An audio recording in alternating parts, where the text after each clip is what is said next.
En este video analizaremos la unidad 4, contratos asociativos o de gestión colectiva. El primer tema a abordar será el 4.1, noción de contratos asociativos o de gestión colectiva. Comencemos. Pero, ¿qué es el contrato asociativo? Bueno, el contrato asociativo es un acuerdo de colaboración entre dos o más personas que unen sus recursos, esfuerzos o su capital, esto con el fin de realizar un negocio común o una actividad en común, pero sin formar una sociedad ni crear una nueva persona jurídica. Además, cada participante mantiene su independencia, pero también comparten las ganancias y pérdidas del proyecto según lo pactado. Ahora bien, su naturaleza jurídica se basa en cuatro aspectos importantes. El primero es que no crean una persona jurídica ni un patrimonio autónomo, por lo cual no se rigen por las normas de las sociedades mercantiles. El segundo es que son acuerdos de colaboración, más no de subordinación. El tercero es que se basa en la voluntad contractual libre y la cooperación, regidos por el Código Civil del artículo 7.885 al 7.908. Y por último, estos constituyen una forma flexible y moderna de estructurar negocios sin las formalidades ni rigideces propias de las sociedades mercantiles. Además, de acuerdo con Velarde 1998 y Papa 2016, sus principales características son que es colaborativo y plurilateral porque se basan solamente en la cooperación entre varias personas que unen sus recursos o sus esfuerzos para lograr un fin común. Además, estos no tienen personalidad jurídica, ya que no crean una nueva entidad legal, sino que cada participante conserva su autonomía y sus responsabilidades propias. Asimismo, su integración es parcial porque los asociados se unen solo para un negocio o una actividad en específico, manteniendo así su independencia fuera de él. También, su voluntariedad surge del acuerdo libre entre las partes, ya que no hay jerarquías ni relaciones de subordinación, al igual que estos tienen una finalidad en común porque todos los aportes buscan alcanzar un objetivo compartido, más no un beneficio individual inmediato, al igual que estos tienen gestión y control porque el asociante dirige el negocio, pero los asociados pueden supervisar y pedir rendición de cuentas. Además, su relación es interna del contrato, ya que éste se vincula únicamente a las partes firmantes sin generar efectos frente a terceros. De igual forma, tienen participación en los resultados porque las ganancias o pérdidas se reparten según lo acordado en el contrato. Y por último, tienen flexibilidad porque es un contrato simple que no requiere registro ni formalidades especiales, lo cual facilita su uso en distintos tipos de negocios. Muy bien, ahora veremos las partes que intervienen, que son el asociado y el asociante.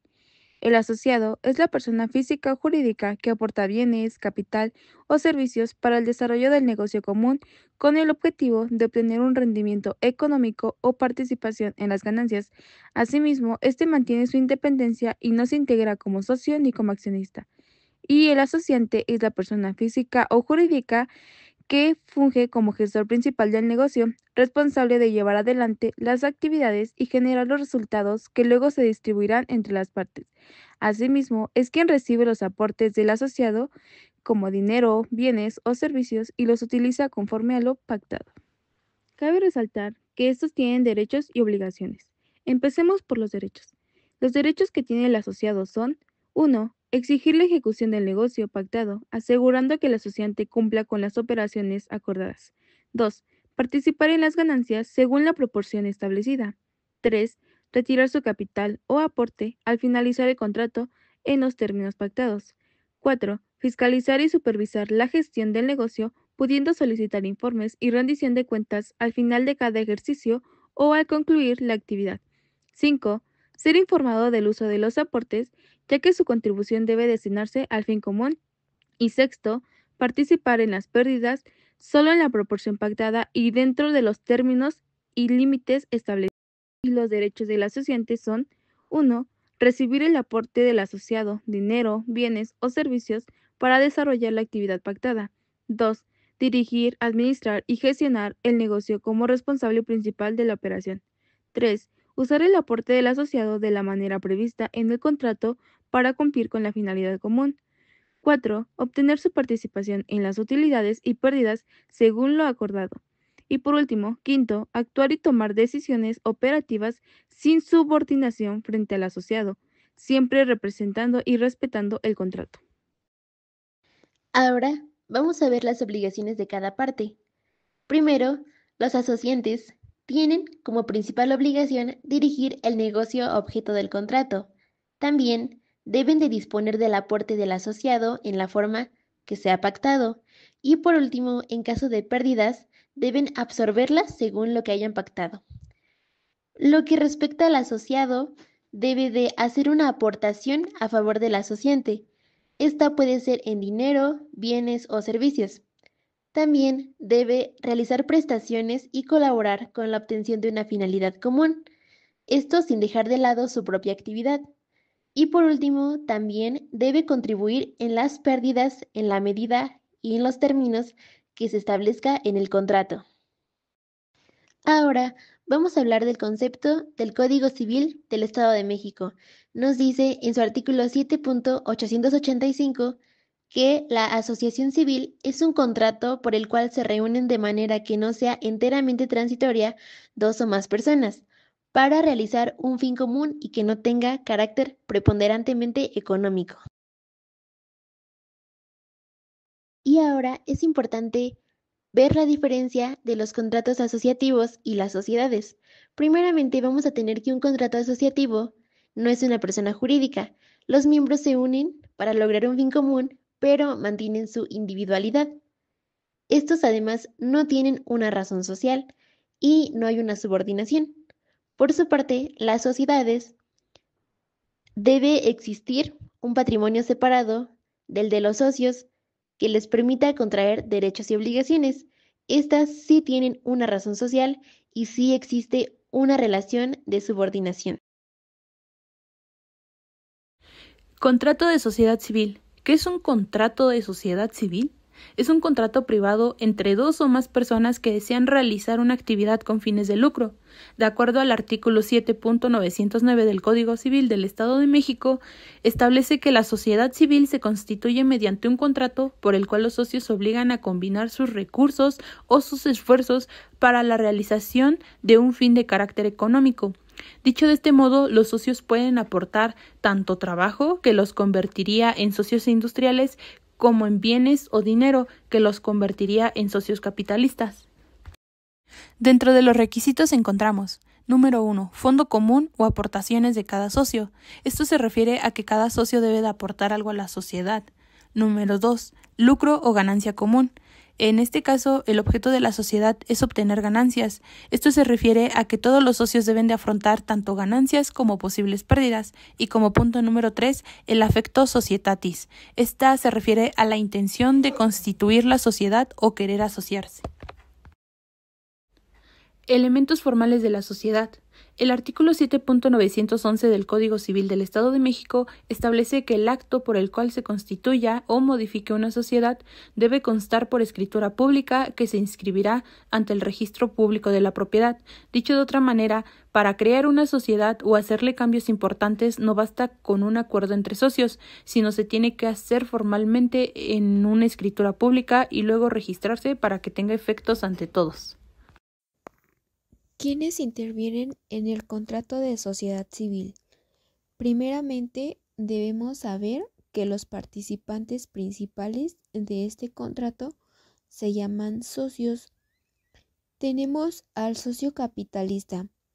El socio capitalista es aquel que aporta los recursos económicos necesarios, como dinero en efectivo, propiedades, mercancía o vehículos y todo aquello que tenga valor económico. Esto es necesario para poder financiar los proyectos de la sociedad. Posteriormente tenemos al socio industrial. ¿Quién es el socio industrial? El socio industrial es aquella persona que aporta sus habilidades, sus conocimientos o sus servicios profesionales, pero no aporta dinero ni bienes, ya que su función de este socio pues es realizar las actividades para que la sociedad opere, pero ya teniendo como base el capital económico que adquirió del socio capitalista. Un contrato de sociedad civil puede ser universal y también particular. Es universal porque los socios ponen en común todas sus ganancias o todos sus bienes que poseen actualmente. En este caso, no incluye los bienes futuros, es decir, lo que se adquiera después de constituir la sociedad. Posteriormente, tenemos una sociedad civil particular. En este tipo de sociedad, pues se limita a una actividad o a bienes específicos, es decir, que los socios pues no comparten todo, sino solo aquello que han decidido incluir en la sociedad.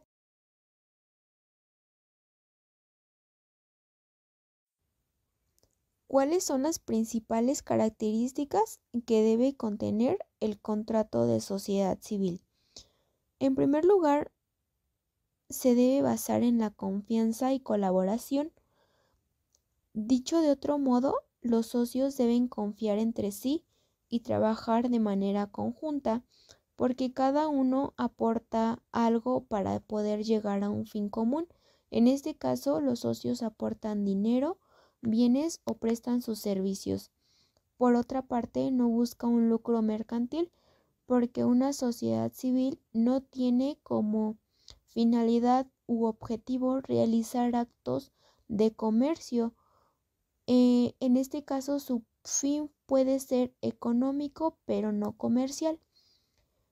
Finalmente, requiere el consentimiento de ambas partes con un objeto lícito.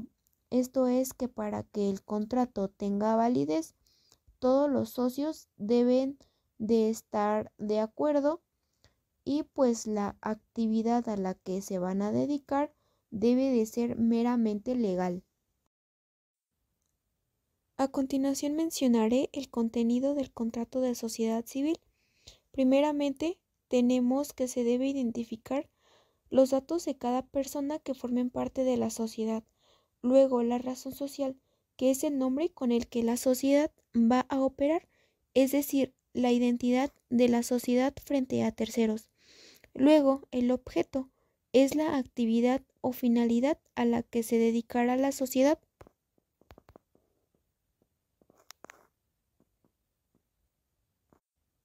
Seguido de ello, el importe del capital social, en el cual se establece el dinero o los bienes que tiene la empresa en total y cuánto aporta cada socio para formar dicho capital. También tenemos el inventario. Este es la lista detallada de todos los bienes y determinar el valor.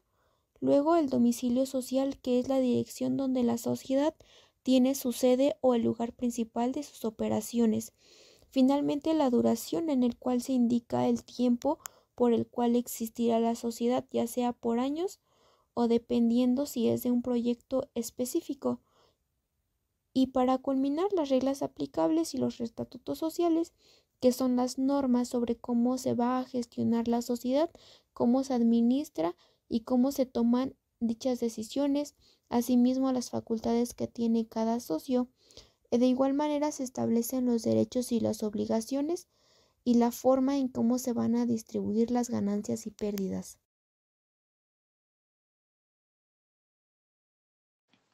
Ahora les voy a platicar sobre el contrato de asociación civil y por este vamos a tener que es un acuerdo en donde se van a unir dos o más personas para constituir una asociación civil. Esta asociación civil va a cumplir un fin común y determinado, el cual no tiene que ser necesariamente económico y al no ser necesariamente económico va a ser una asociación civil sin fines de lucro. Ahora bien, tenemos los elementos formales de este tipo de contrato, el cual tiene que primeramente constituirse en una escritura pública para posteriormente inscribirse en lo que es el registro público de la propiedad. En los datos que vamos a encontrar en la escritura pública, primeramente, pues vamos a tener los datos de las personas asociadas, como el nombre, la nacionalidad, la edad, el estado civil y el domicilio de cada persona. Después vamos a tener la razón social o la denominación de la asociación. Como tercer punto, pues vamos a tener la parte del domicilio de esta asociación, que va a ser en donde se va a constituir, en el lugar donde la podemos encontrar. Como cuarto punto, vamos a tener el objeto de la asociación. Este va a ser el fin que va a perseguir el fin común que va a perseguir la asociación. En el punto número 5, pues vamos a tener todos los bienes que van a formar parte del patrimonio de esta asociación. Aquí cada asociado pues tiene que realizar una expresión de lo que está, del bien que está integrando a la asociación.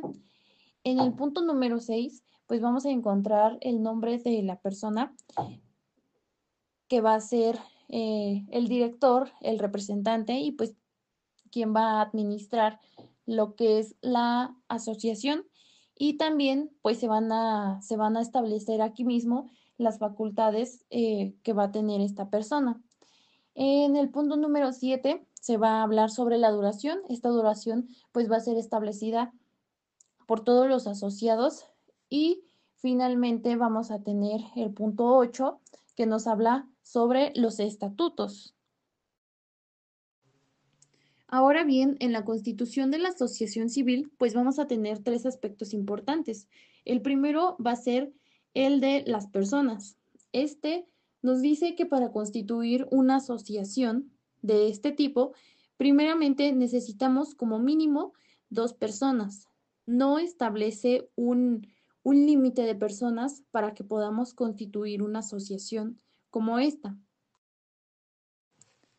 El segundo punto es el patrimonio y este nos dice que se va a constituir por aquellos activos de carácter económico que adquiera la asociación mediante cualquier medio lícito, además de que se va a constituir por aquellas aportaciones que van a realizar cada uno de los asociados a dicha asociación. Y finalmente tenemos el contrato de asociación, el cual debe de estar plasmado por escrito y mediante este contrato es como se va a constituir la asociación civil.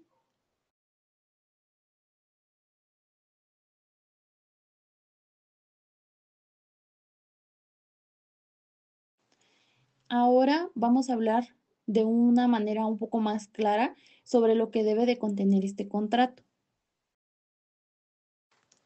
Primeramente, vamos a tener el nombre de los asociados y esto nos va a servir para saber quiénes son las personas que van a intervenir o las personas que van a formar parte de esta asociación civil. Posteriormente, vamos a tener a la razón social o denominación, que no va a ser otra cosa más que el nombre legal con el que se va a dar a conocer esta asociación civil. En el tercer punto vamos a tener la duración, el domicilio y el objeto. El objeto va a ser el por qué y el para qué. La duración va a ser el tiempo en el que va a estar vigente. Y el domicilio, pues es el mismo domicilio de la asociación. Como ya lo mencionábamos anteriormente, va a ser en donde va a estar constituida dicha asociación. En el punto número 4 vamos a tener dos elementos. El primero es la capital social, que esta solamente va a existir y se va a establecer si es que se, se contemplara, pero si no existe capital social, no se va a tener o tomar en cuenta dentro del contrato. Posteriormente vamos a tener a la aportación con la que cada asociado va a contribuir a a esta asociación civil. Como ya lo mencionamos anteriormente, van a ser aquellas cosas, bienes con las que se va a constituir esa asociación civil. De igual manera, dentro del contrato se van a establecer las formas en que se van a distribuir aquellas utilidades o pérdidas que se lleguen a tener durante el transcurso del tiempo. Así también es necesario que dentro del contrato se establezca quiénes van a ser las personas que van a correr como administradores y las facultades que cada uno de ellos va a tener. Otro aspecto que se considera dentro de este contrato es el carácter que va a ostentar cada uno de los asociados y las responsabilidades de cada uno de ellos si es que se llegan a establecer y si es que no, pues serían de manera ilimitada. Y finalmente, cuando se tenga el contrato, este debe de tener fecha y debe de contener la firma de la persona que va a ser la registradora.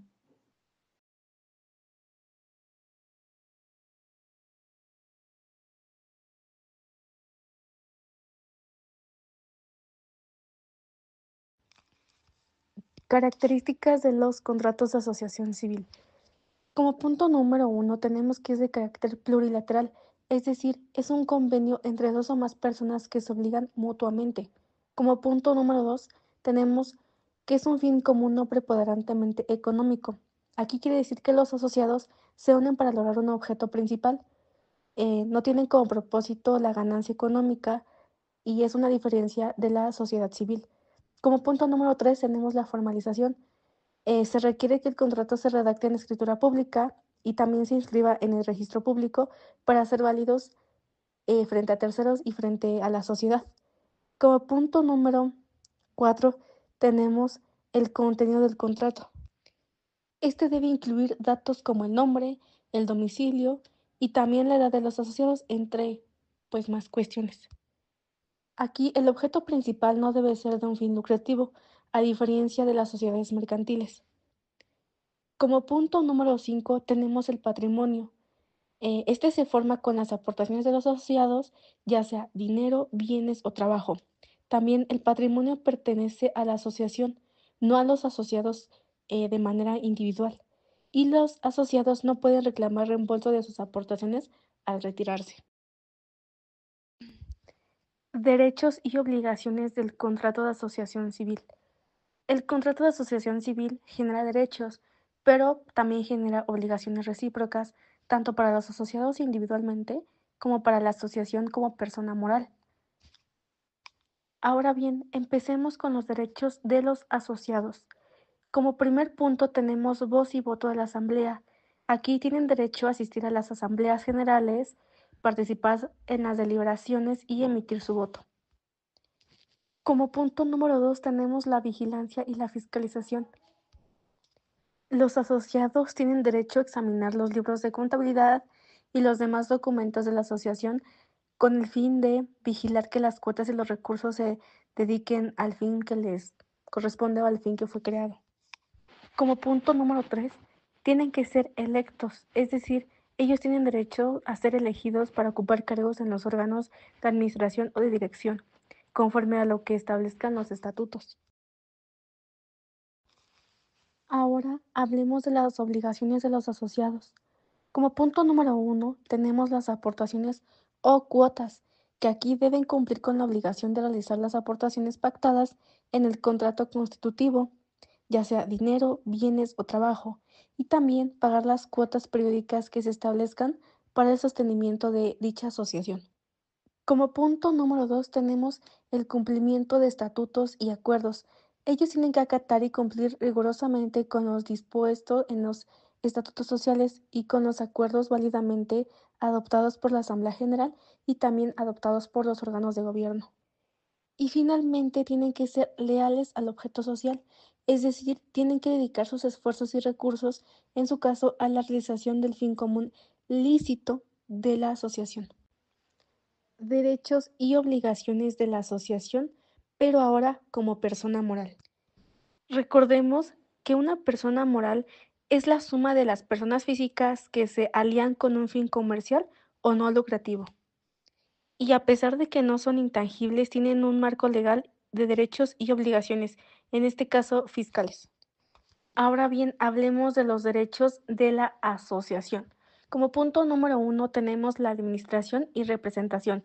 Quiere decir que tienen derecho a ser representada legalmente por sus órganos de administración, director, congreso, entre otros, para la ejecución de su objeto social. Como punto número 2 tenemos la admisión y la exclusión. Aquí existe el derecho de admitir y excluir asociados según los estipulen los estatutos y la ley. Y finalmente, exigir cumplimiento, es decir, se exige a los asociados el cumplimiento de sus obligaciones, especialmente el pago de cuotas. Obligaciones de la asociación. Como punto número 1 tenemos la responsabilidad patrimonial. La asociación responde de sus deudas con su propio patrimonio. Aquí los asociados no responden personalmente por las obligaciones de la asociación civil. Como punto número 2 tenemos celebrar asambleas. Es una obligación celebrar asambleas generales al menos una vez al año para tratar los asuntos esenciales y rendir ciertas cuentas. Rendición de cuentas y transparencia. Se debe proporcionar a los asociados la información necesaria para el ejercicio de su derecho de vigilancia, incluyendo el estado de los libros y también la contabilidad. Y por último, el punto número 4 y el más importante, formalidades registrales. En este caso, hay una obligación de inscribir sus estatutos y cualquier modificación relevante, por ejemplo, el cambio de directivos, en el registro público correspondiente para que surtan efectos contra terceros.